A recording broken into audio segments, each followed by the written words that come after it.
Hello everyone, welcome to my new blog. আজ আমরা যাচ্ছি জয়নাল আবেদিন পার্কে। প্রকৃতির টানে ব্যস্ত শহর ছেড়ে আমরা বেরিয়ে পড়েছি বাইকে চেপে। পথের শেষে কি আছে জানি না, তবে প্রতিটা মোড়ে আছে নতুন অভিজ্ঞতা।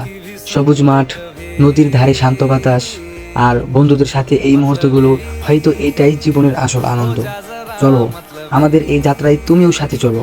दुनिया की सुनता है क्यों खुद की भी सुन ले कभी। তারপর আমরা এসে পৌঁছালাম এক শান্ত নদীর ধারে। জলের শব্দ, পাখির ডাক আর চারপাশে শুধু প্রকৃতির নিঃশব্দ আহ্বান।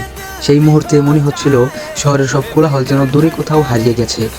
বন্ধুরা সবাই চুপচাপ দাঁড়িয়ে, কেউ নদীর জলে পা ডুবিয়ে বসে, কেউ আবার ক্যামেরা হাতে বন্দি করছে স্মৃতি। এই নদীটা শুধু জল নয়, যেন একটা অনুভূতি, মনকে শান্ত করে দেয়। নদীর পাড়ে এসে মনটা হালকা হয়ে গেল। শীতল বাতাসে যেন ক্লান্তি গলে গেল এক নিমেষে। সবাই চুপচাপ বসে আছে, কেউ নিজের মতো করে প্রকৃতিকে উপভোগ করছে, আবার কেউ মোবাইল নামিয়ে রেখে জীবনের আসল নোটিফিকেশন শুনছে।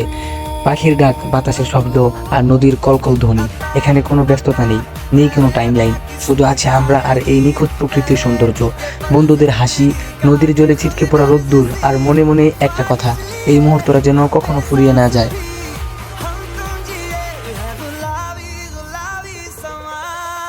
দেখতে দেখতে অন্ধকার হয়ে গেল।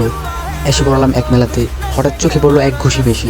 বন্ধুরা চ্যালেঞ্জ ছুড়ে দিল, কে বেশি স্কোর করতে পারে। আমি প্রস্তুত হলাম, ঘুষি মারলাম জোরে একটা। সবাই চিৎকার করে উঠলো, ওহো, এটা তুই করলি নাকি? শুধু একটা ঘুষি না, মনে হচ্ছিল পুরো দিনের ক্লান্তি আর আনন্দ একসাথে ছুড়ে দিলাম ওই মেশিনে। রাত গভীর হতে শুরু করলো। চারপাশে নিস্তব্ধতা আর মাঝখানে আমরা, এক টুকরো আলো, এক গুচ্ছ গল্প। হাতে এক কাপ চা আর সামনে তেলে ভাজা মোমো কিংবা গরম গরম মুরগির ঝাল ফ্রাই।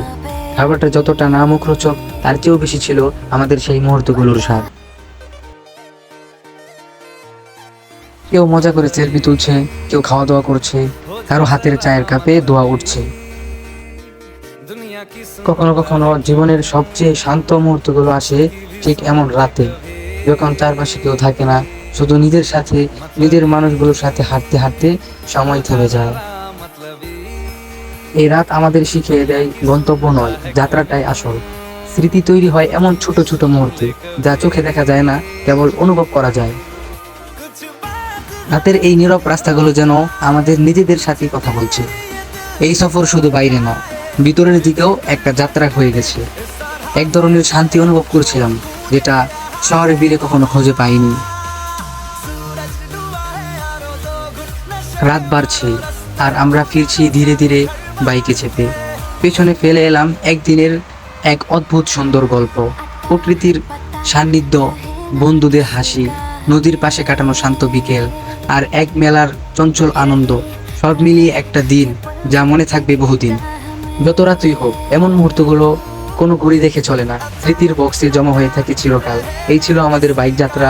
পরের বার আবার বেরিয়ে পড়বো নতুন রাস্তা, নতুন অভিজ্ঞতা নিয়ে। ততদিন পর্যন্ত ভালো থাকবেন, সুস্থ থাকবেন। আল্লাহ হাফেজ।